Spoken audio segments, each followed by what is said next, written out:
எந்தன் தேவனால் எந்தன் தேவனால் நிச்சயம் நான் ஆசீர்வாதம் பெற்றுக்கொள்ளுவேன்.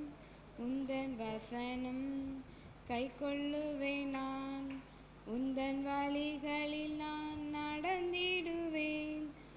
எந்தன் தேவனால் எந்தன் தேவனால் நிச்சயம் நான் ஆசீர்வாதம் பெற்றுக்கொள்ளுவேன்.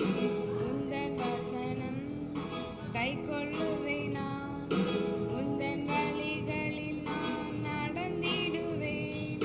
தேசத்திலும் ஆசீர்வாதமாயிருப்பேன், வேலையிலும் ஆசீர்வாதமாயிருப்பேன்.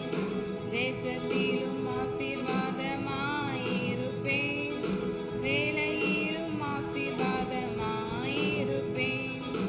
என் வீட்டில் ஆகாரம் குறையவில்லை, தேவைகள் ஒன்றும் தடையில்லையே. என் வீட்டில் ஆகாரம் குறையவில்லை, தேவைகள் ஒன்றும் தடையில்லையே. எந்தன் தேவனால் எந்தன் தேவனால் நிச்சயம் நான் ஆசீர்வாதம் பெற்றுக்கொள்ளுவேன். உந்தன் வசனம் கை கொள்ளு